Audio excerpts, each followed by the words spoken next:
They are such disgusting monsters, that we.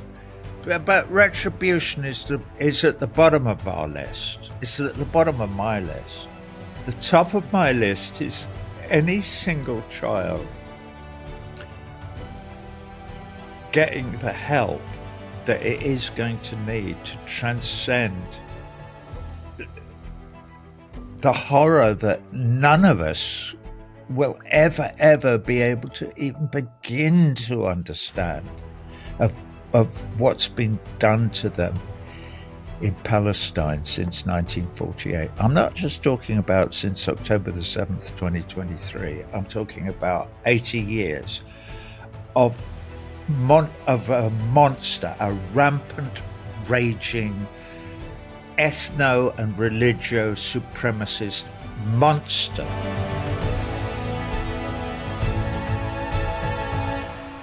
Hi, I'm John Kiriakou, and welcome back to Deep Focus.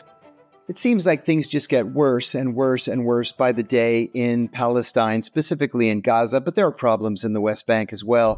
The United Nations declared that there is an actual famine taking place in Gaza, a famine. Men, women, children, the elderly, the sick are starving to death in a country that has plenty of food for everybody. The Israeli government just won't allow that food to reach the people who need it the most. This is a war crime. It's a crime against humanity. It's a form of genocide, and that's not John saying it. That's the United Nations saying it. That's the International Court of Justice saying it. Well, we're going to talk about that issue and others in the region with a personal hero of mine. Roger Waters is one of the co-founders of the rock group Pink Floyd. He's one of the 4 or 5 biggest selling musical acts in the history of the planet. But Roger has used his fame, his notoriety, and even his money to support human rights, civil rights, and civil liberties. And he's been especially concerned about the people of Gaza. Roger, thank you so much for joining us. It's always such a pleasure to have you. I'm very happy to be here. Good to see you again. Good to see you. I'd like to start with the situation on the ground in Gaza, if we could. There's plenty of food, of course, but the Israeli government simply won't allow it into the Gaza Strip. This is a war crime. But all we see is international hand-wringing. Why is food not getting into Gaza? And can countries other than Israel and the U.S. force it to happen? Countries could if it was a part of what they consider to be their mandate. What's becomes increasingly interesting about this is the disconnect between what we have always been led to believe about governments, particularly Western liberal democratic so-called countries, and the way they work, and whether or not they're supposed to express their opinions and feelings and political inclinations of the populace or not, and so on and so forth. And so this is a real awakening for people. I'm 81 years old, and I always thought that after the Second World War, we had decided, A, that we didn't want to commit genocide like the Nazis did between 1933 and 1945. That was one thing. And that also we were going to agree, which we did on December the 10th, 1948, on a basic requirement to observe basic human rights as a matter of international law all over the world. So I grew up believing that that was reality, and now I know it's not. Okay? So looking into this, first of all, every day that we observe what's happening to our brothers and sisters in Palestine, and more specifically to the children in Gaza, the innocents, the absolute pure innocents in Gaza who are being murdered on a daily basis by the state of Israel with the absolute complicit agreement and applause of the United States, the United Kingdom, Germany, France, Holland, blah, blah, blah, everybody, with the possible exceptions of the Spanish and maybe, the South Africans and so on. So, but that's a separate conversation about the ICJ and what went on and what didn't go on and what they have and haven't found. Fascinating, by the way, that the Ugandan judge, it turns out, is a raging Christian Zionist whose belief in God trumps absolutely all feelings for other human beings. She is going to go on lying and not observing international law, notwithstanding the fact that she's the vice president of the ICJ in The Hague, because God has told her that end times are coming and she has to play her part. F me. I nearly dropped the F bomb then, because you can't make this shit up, can you? And that they were 15-1 or 14-1 voting, with the ICJ back then in January. It's now August. This is 7 months ago. It's incredible. And yet the genocide continues unabated, and it's now reaching its climax where they're murdering everyone in the West Bank as well as everyone in Gaza. And they're completely open about it. And our governments are all going, yep, carry on. You're just defending yourselves. Bullshit. It's obvious, complete nonsense. It's an absolute abrogation of everything that we thought we stood for. So here we find ourselves waking up every morning, wiping away the tears, and wondering what to do today. Today, I'm going to talk to John Kiriakou on the telly, and we're going to have a conversation. Nobody will take any notice, obviously, because what are we driven by? We're driven by...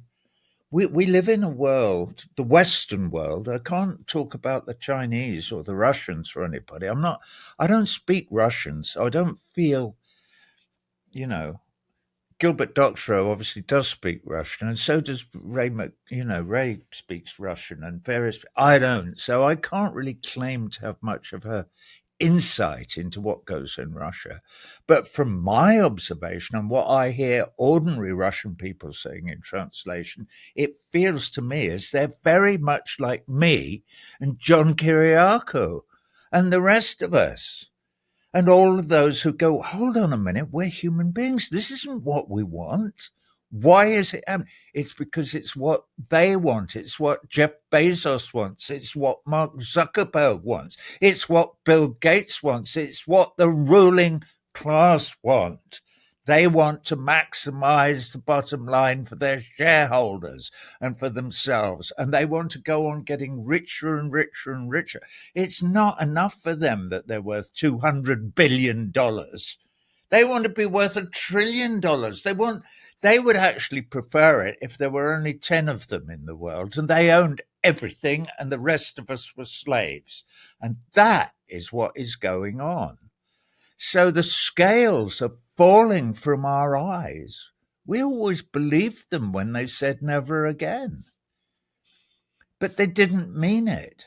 And these thugs in Israel, this appalling, murderous, filthy, disgusting, racist apartheid state, the state of Israel, has failed. It is a failed state, and we all know it. All of us know it. Ordinary people all over the world know it. The governments are not going to do anything about this at all. Possibly within the political arena, we saw one glimmer of light yesterday in England, and that was Jeremy Corbyn starting a new party that was going to supposedly represent the feelings of the working class in the UK, who, as we know, before the invasion of Iraq in 2003, took to the streets, 2 million of them. And they were part of a demonstration in March 2003 to stop the invasion of Iraq by over 20 million people worldwide took to the streets going, this is insane. And it was insane. And it was all based on lies, just like all foreign policy is always based on lies, particularly the foreign policy of the United States empire, for instance. And before that, to go back, I made a speech to, there was an anniversary of Yalta, 80 years before it, well, 80 years since Yalta, which was in February, I think, 1945. There was a conference, and they asked me to speak, so I made a speech. And I said, it may be that Gaza, what's happening in Gaza, is actually providing us with the pool of Narcissus. And when we look into it, we see our own reflection. I say, and the reflection shows us, particularly we who are British, the British Empire was, post the Romans, probably the most evil empire that there has been in the whole history of empires. And we slaughtered more people than this new bunch of thugs in North America will ever dream of, except they do have nuclear weapons now, and they do look as if they're going to use them. And they are the only country that's ever used nuclear weapons, as we know, because we've just had the anniversary of Hiroshima from... It's weird, but VJ night is my earliest memory. I looked out of a window in a little council house on Cherryington Road in Cambridge. I told my mother this, and she stared at me. I wasn't very old when I told her the memory, and she said, "That's amazing." I said, "Why is that amazing?" She said, "Because you're describing VJ night." Because I said, there was a bonfire, and people were happy, and they were dancing, and there was a brown sofa and a dog, and a funny door that went to an upstairs room that looked like a piece of cheese cut off. And I described it very well. I wasn't going to be 2 for another 3 months, because I was born in September 1943, and this was in whenever it was, August 13th. Right. I think it was 1945. Yeah. Anyway, I digress, and I tend to digress, and I tend to ramble, because it's the only thing that stops me bursting into tears, frankly. That's right. Because I want to ask your opinion on something that I've noticed the Israeli government has actually been very successful with, and that is convincing so many people, especially in the United States and in Western Europe, that this whole problem began on October 7th. They say that their goal is to destroy Hamas. Well, Hamas, for all intents and purposes, no longer exists, at least not as a fighting force. And besides, even before October 7th, how many planes, how many tanks and artillery pieces did Hamas have? None. So the Israeli goal here seems clear to me. It's ethnic cleansing, which is to push all Palestinians out of Gaza. Yeah. Now it's clearly, obviously illegal. It's a war crime. It's a crime against humanity. And yet the self-described most civilized countries in the world are just standing by watching it happen. And you know that the same thing is happening in the West Bank at the same time. How can those of us who are not in positions of authority, people like you or me, how can we fight against this? I'm going to tell you now. I'm going to tell you right now. I'm going to just open this up here over there. Let me just... Yeah, I recently made I've been making a new song, and it's slowly escaping. All right, and it's called Sumud. And when we could play it, we could play it, or I will send it to you. You can play it on a future program if you want, because it's beginning to escape now. I'm going to just read you the beginning of it so you understand where it is.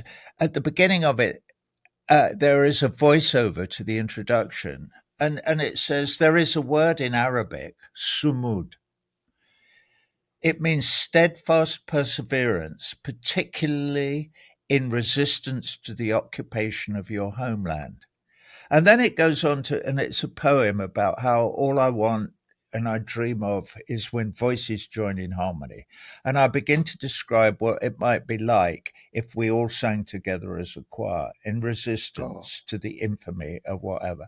So that's the first verse. The second verse drives them completely insane. They tried to have all my tours cancelled. I did This Is Not a Drill in 2022 in North America and Mexico, and then all over Europe, and then all over South America. And there's a song that I did in it called "The Powers That Be," and during that song, I mentioned the names, among many others, of Shireen Abu Akleh, who, as you know, but some of your audience may not, was a Palestinian American journalist who was murdered on the outskirts of Jenin 2 years ago now. So she, and the other name that I mentioned, which is what drove them crazy, is Anne Frank, who, as you also know, was a much younger woman. She was a 13-year-old or about that age, Jewish girl who was murdered in Holland by the Nazis in 1943. And they have one thing in common. And the other name that I mentioned at the very beginning is Rachel Corrie, who was an American protester who was murdered in 2002, I believe, very, very early on, long before I became involved in any of this, run over by an Israeli bulldozer trying to prevent the demolition of some Palestinian person's home by the Israelis. And so that's that. Okay. So, and I won't read you all of the stuff. So that's that. It's a list of martyrs. The second thing, but at the end of this verse, the second verse of the thing, it says there's Iman Al-Hams and Anne Frank and Sophie Scholl and blah blah. And it says, "Help me to open their eyes. From up in the penthouse, we must all look like ants to them. Wake up, motherfuckers. We are women and men. Well up, unashamed, my bleeding heart. Give me an oh yeah. Join us in harmony." So I'm imploring people to join the choir and make a loud noise. The last verse talks about, it says, "Then across the great divide come men and women unafraid to dash in loss their bracelets at the wall. Bleeding hearts like you and me, all right? But there are billions of us all over the world." And it says, when voices join in harmony and we turn the final page, when man evolves beyond the crass and reason comes of age, and then there's a list, and dogma and witchcraft and cant and propaganda and Palantir and Lockheed and Grumman and Chevron and Exxon and Pfizer and the oligarchs and misers say, "We're sorry that we done it, mummy. We only done it for the fucking money. Oh, yeah, just for the money. Oh, yeah, just for the cash." And it goes on. It says, when voices join in harmony, we will make a joyful sound. We will follow our own moral compass. We won't let their sleight of hand trump us. We'll find 10,000 new voices in every crowd. And when all those new voices join us in harmony, standing shoulder to shoulder from the river to the sea, people from every nation will hear that joyful sound, ordinary people, just standing their ground. And together, these ordinary people, together, they will turn this ship around. Okay. And that's sort of Powerful. so that is the message of my song is that this will not be changed by Keir Starmer or Donald Trump or any of them. This will be changed in the end by billions of ordinary people with hearts and souls and empathy standing shoulder to shoulder in face of this obvious criminally insane policy. The policy of the Israeli government, which says God told us that he's behind us and we should kill everybody else on earth because it belongs to us, and that it's good, and that might should mean right, and that whoever's got the most weapons should just steal everything and rape and plunder, and there should be no international law. That's why the United States never signed up to the Treaty of Rome. They don't want international law. They don't believe. You know, when I was 15 years old, I was at an ordinary grammar school in England, and I once spoke in a debate It's the only time I've ever stood up and debated anything. And I can remember it now. And it said, this house believes in the idea of world government.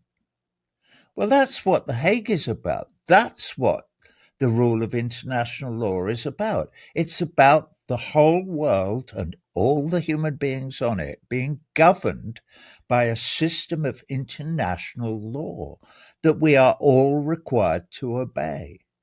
Well, the Trumps and the Starmers and the Netanyahus and the Smotriches, they don't believe in any of that bullshit. They say, no, we believe in killing people and stealing their land.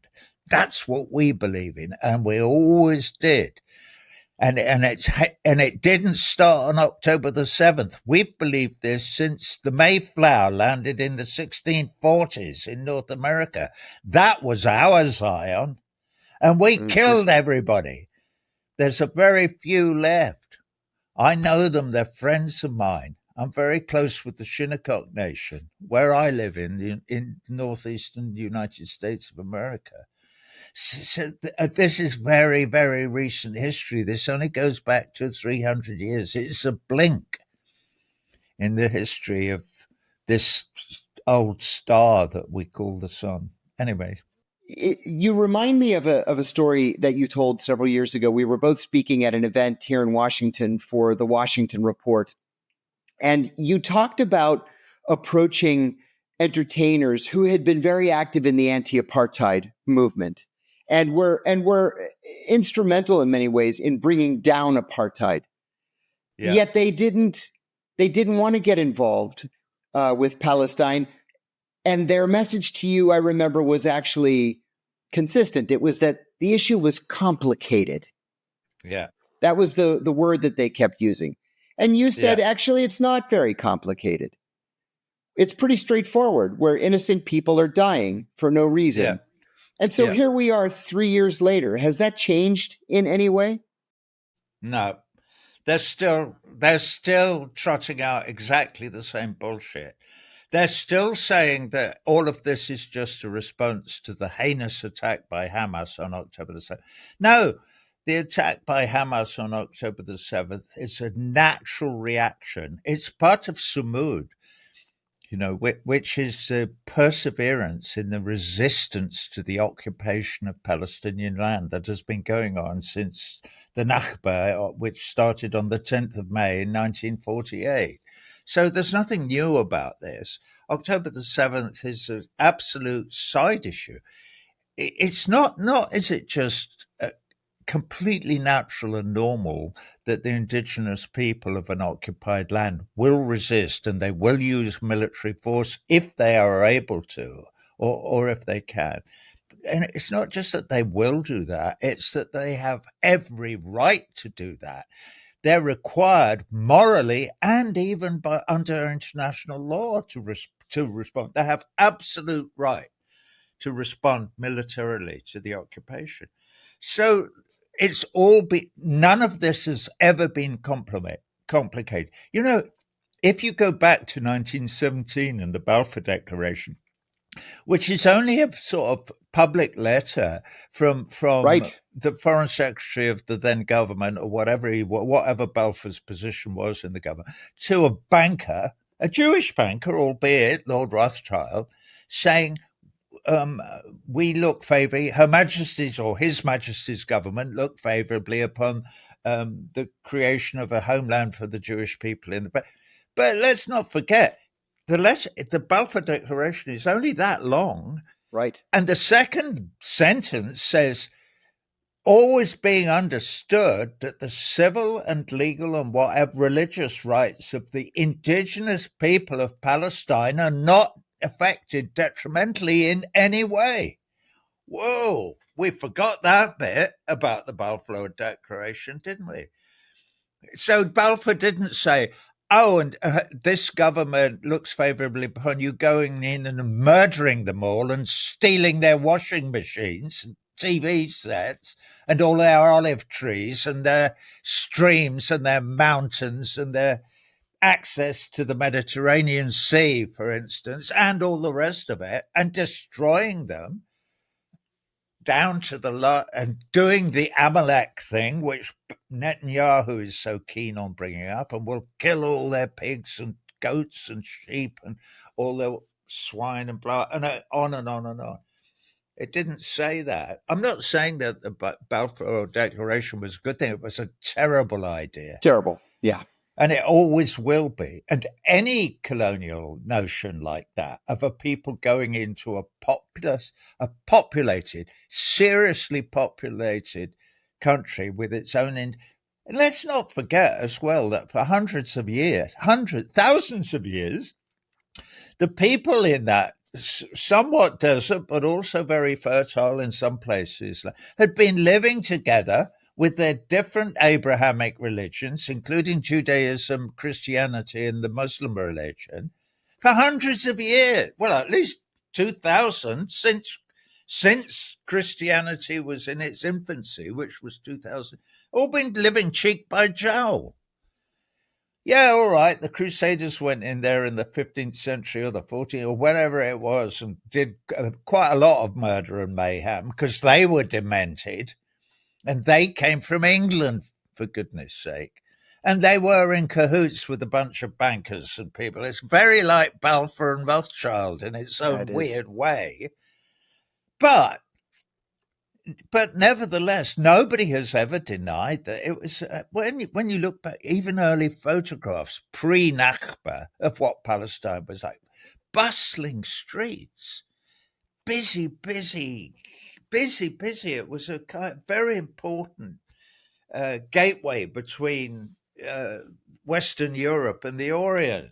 It's no surprise that there's been this much blood shed about that particular piece of real estate. But the fact that we're still doing it now is insane. And we all know it. All of us in the choir. And we are going to stand shoulder to shoulder. We, ordinary people. John, as you and me, you and I and Rebecca know, we are the ordinary people standing shoulder from the river to the sea. And we will turn this ship around. Because we are right and they are wrong. And it's not just we might be right, like 51-40. No, we're right 99-1. It's got to, they talk about the 1%. It may be that only 1% are actually criminally insane, like Donald Trump and Netanyahu and Keir Starmer. And that the other 99% of us are reasonably sane and good and well, empathetic human beings who care for all our brothers and sisters, irrespective of their religion or nationality or ethnicity or anything else, because you're human beings. And we would never, and we could never, ever, ever drop a bomb, a single bomb, somewhere where there was a child that we might damage, even if we only damage them mentally, because it's a loud bang and they spend the rest of their lives scared out of their skins because that's what we've done to them. Why? Because we're greedy, Donald. Donald, you are a greedy thug. Keir Starmer, you are a greedy thug. Macron, they're all greedy thugs. They should all be in loony bins.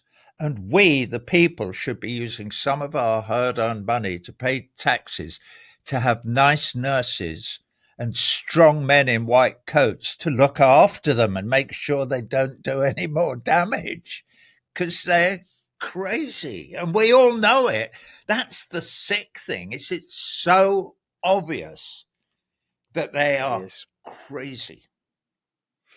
Roger, I want to ask you about the reception that you've received around the world for your activism on human rights and especially on Palestine. There's a huge swath of the public here in the United States where you have saintly status, including in my house. But you've faced real pushback, especially in Germany. My own humble opinion, and we talked about this at the beginning of the conversation, is that the Germans are knee-jerk pro-Israel because they're ashamed of their Nazi past. Yeah. And they're unable to control themselves and going too far in the opposite direction. But they are supporting the Israeli government in policies that in many ways mirror the policies of Germany in the 1930s and the 1940s. Yeah. Tell us what you face as you travel and speak out on these issues. What are people saying to you? Well, they try and cancel they try and cancel the shows, and they use lawfare, warfare, Yes. anything they can. Uh, in Germany, for instance, no newspaper will ever speak to me, or nobody will ever interview me, or nobody. I am verboten. There was one thing, Deutschland, Süddeutsche Zeitung, one newspaper did it, and it was very slanted, but at least he was called Alexander Gorkov, was the name of the journalist. At least he spoke to me, and they did sort of print it. But I write in my memoir. I write about being on the top floor of a hotel in Berlin. I can't remember the name of the hotel. It has a beautiful cathedral next door to it with a beautiful copper domed roof. But in front of my room, looking down, there's a piece of glass in the middle of the cobblestones, and it's actually a memorial to the book burning that took Oh, place in September 1933. I think it was September. Maybe it was earlier. Maybe it was even May 1933, where and it's on the place where, in that particular cobbled square in Berlin, the Nazis burned a huge pile of books in front of. So it's fascinating that the other way that they try to deal with me, and this happened more in South America later on in 2023, they won't let me stay in a hotel. what? Yeah, no, seriously. You can't stay in any hotel in Buenos Aires in Argentina. I couldn't. I only went to Argentina on my last tour, which was the Tinad tour, and this was been in November 2023, so it's after October the 7th. I had to fly in, borrow an apartment from some like-minded soul because I couldn't stay in a hotel anywhere, and then leave immediately after the second gig. So I stayed one night in Buenos Aires. This is a town where a few years before I had done 9 consecutive sold-out shows, breaking all records in the River Plate Stadium.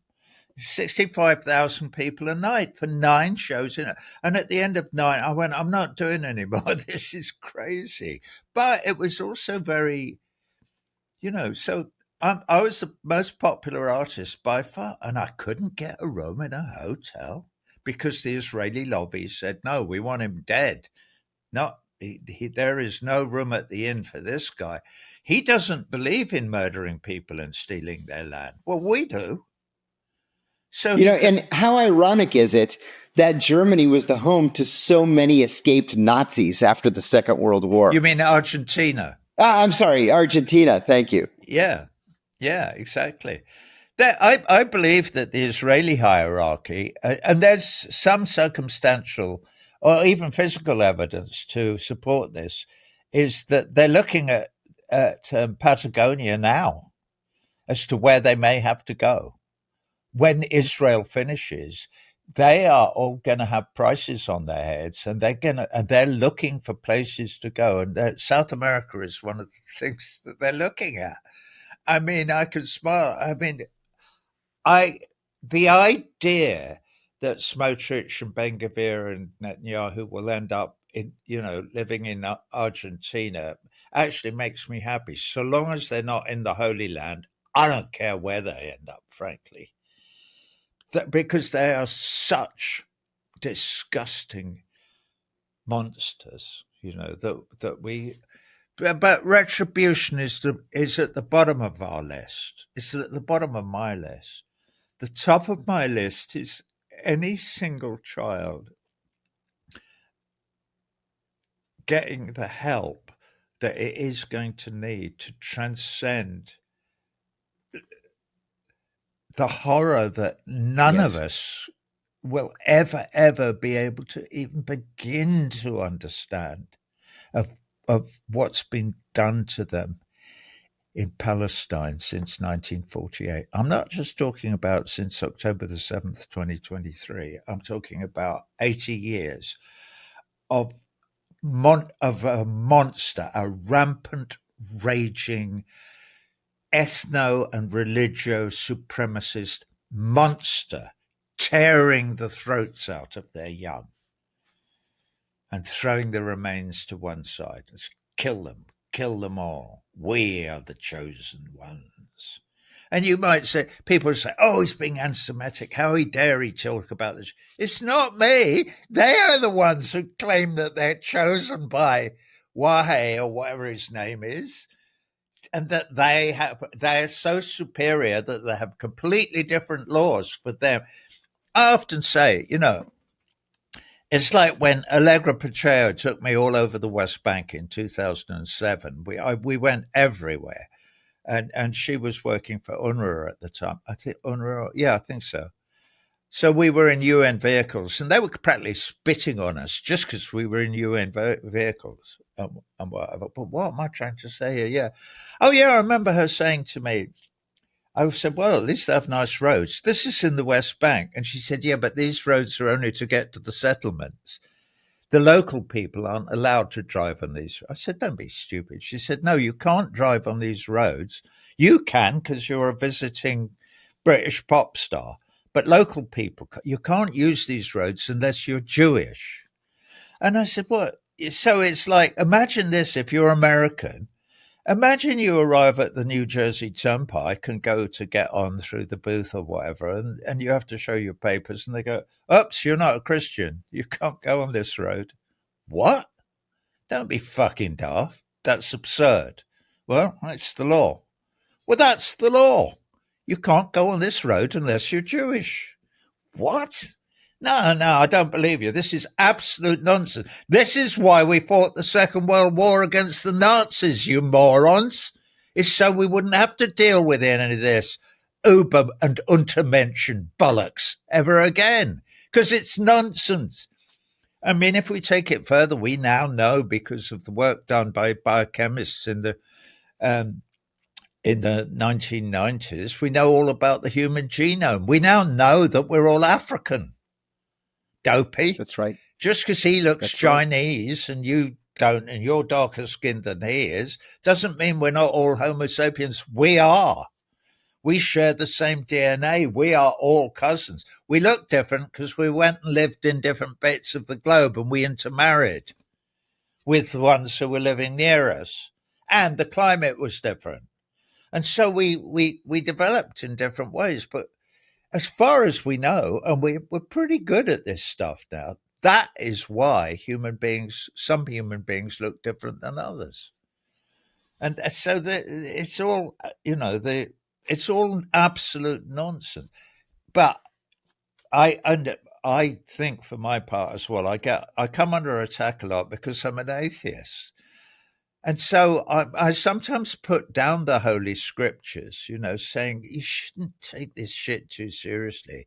Nobody knows where it came from. It was all written, or certainly all the gospel, the Christian shit was all written at least 150 years after any of it took place. So it's all a bit of hearsay and what happened. And you know how bad we are.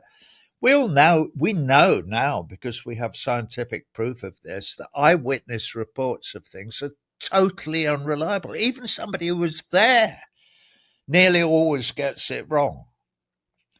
And the human brain will make all kinds of shit up just because it's convenient, or because it's funnier, or because it's more, helpful to them and their side of an argument, or what happened. Well, I think so. It's very Monty Python in its own weird way. So we are lucky enough now to know an awful lot about genetics and DNA. I mean, if you think the double helix thing, that came out of Cambridge University when I was a teenager. We didn't know anything about any of that in the 40s or the 50s, nothing.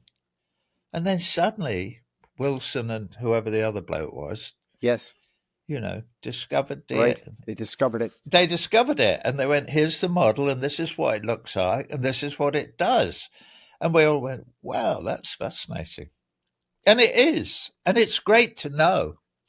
But human knowledge is only, I often like to think of it, human knowledge is only like, it's like a dock being pushed out into a limitless ocean that goes further than we can possibly imagine. We'll never know everything about everything. I think knowing what little we do about the universe and the limits or non-limits of space and blah blah blah blah, we must at least now know enough to know that we can't know everything and we never will. But all this stuff about this god or that god or the other god is all sort of guessing. And anthropology and anthropological investigations into things tells us a lot, because people who lived in deep valleys, they have a completely different religion than people who lived in deserts and could see lots of stars and all of that. You know, it depends who you are and where you are, what you figure out, and the stories that you make up in order to fill in that huge gap. So I know I'm wandering. I'm wandering off case now, because none of this That's okay. None of this has anything to do with the fact that there's a reason why we get addicted to TikTok of saving animals trapped in barbed wire, which we do. I do. I know that's why I doom scroll sometimes. It's because I'm addicted to seeing love being expressed for baby animals, plant. It doesn't really matter what it is, because we're capable of it and because it's kind of attractive to it. So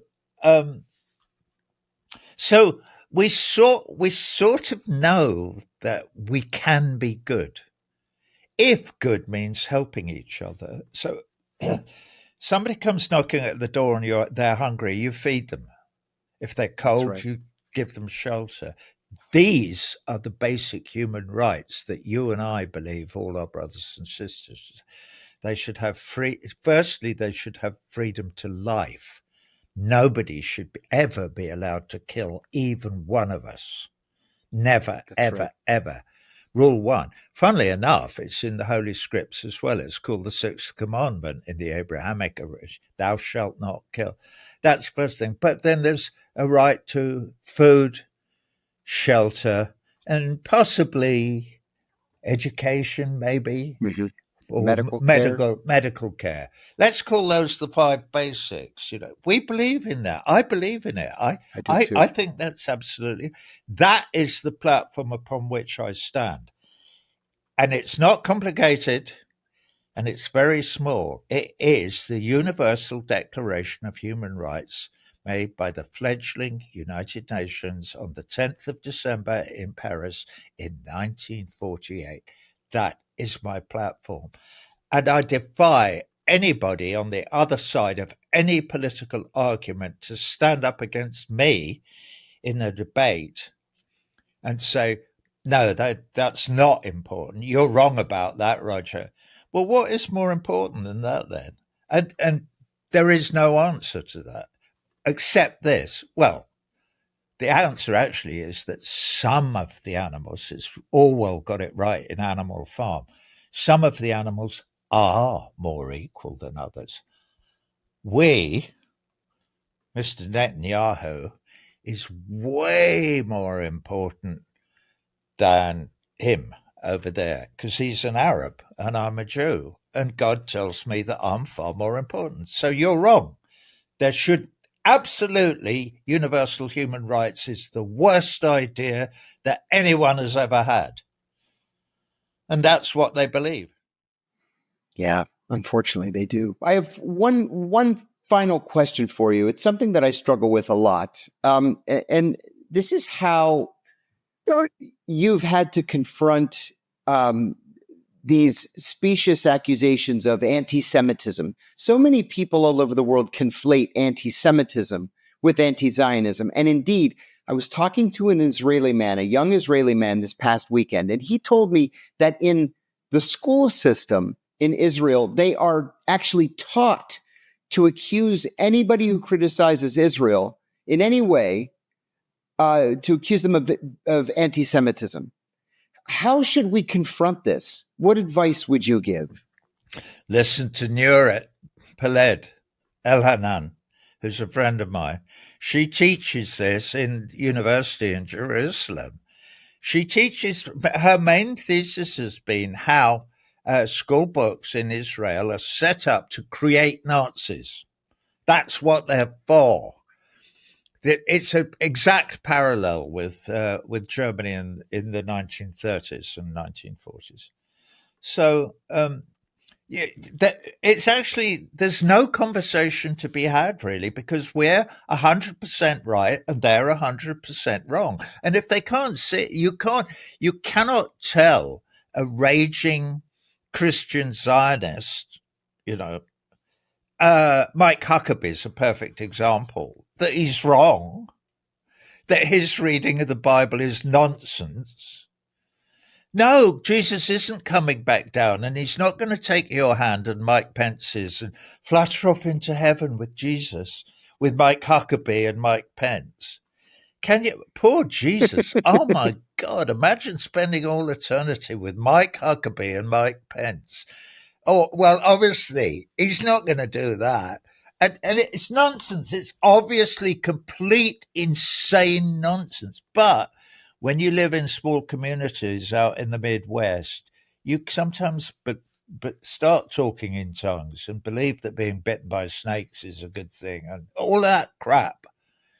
It's yeah, it's complete nonsense. Obviously, it's for people who can't read, who don't read books except the Bible. You know, this is the same people who ducked witches back in Salem in the, you know, 17th century or the 16th century. It's not. It's crazed nonsense. We all know it, but they still believe it, sadly, and they can do an enormous amount of damage.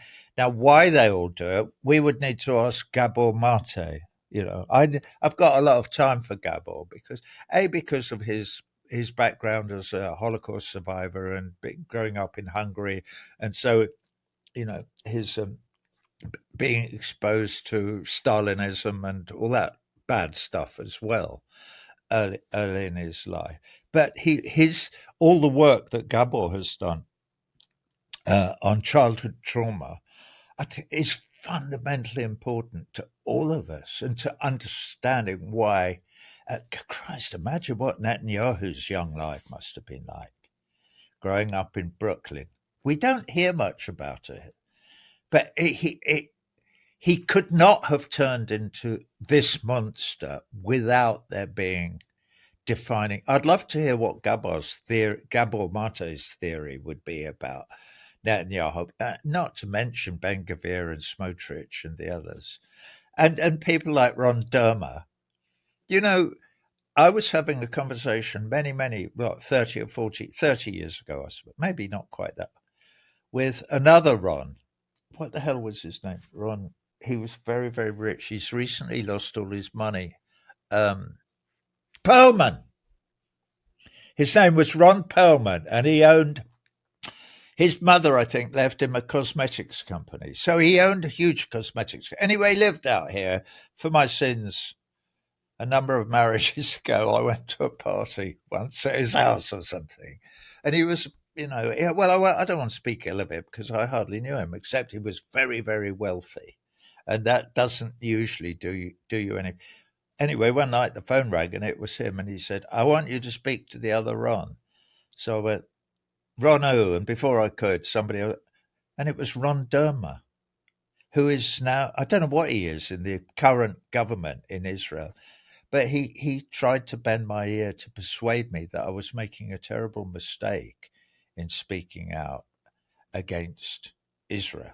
That's 20 years ago or whatever. Indeed. But I thought it was fascinating. And they have tried from time to time. They've tried to get at me in all kinds of ways to try and deviate me from my path. And I, you know, I always go, it's my platform's tiny. It's just the Universal Declaration of Human Rights. Either you believe in it or you don't. I do, you don't. That's why you won't let me stay in the hotel. Because you hate the idea that human rights even exist. You don't want human rights. I do. So that's, At least the line is clear. It's a clear line, and it's drawn in the sand. And I know that's what it is. Donald Trump doesn't believe in human rights. Joe Biden didn't believe. Kamala Harris, none of the politicians, with the possible exception, of Rashida Tlaib and maybe Ilhan Omar, and maybe one or two white blokes as well, believe in human rights, but very few. And they don't, and they very, very few. So it's a huge issue. Should we take this seriously? Do we? What about international law? Should we have international? Yes, please. Yes, please. And they go, not really. Other countries should do as we tell them, otherwise we'll kill them. That's a much better system. Anyway, Indeed. I'm rambling again. Well, but that's okay. Roger, I want to thank you again for doing this. Such a treat. Roger Waters is one of the most successful singer-songwriters on the planet, as both a founding member of Pink Floyd and a solo act, but even more importantly, he is one of the clearest voices in the world in defense of human rights and civil rights and civil liberties for the Palestinian people. You would do me a great favor, ladies and gentlemen, if you would hit the like, the share, and the subscribe button. That way we can continue bringing you quality discussions like this one. Roger, thanks again. Such a treat. Thanks, John.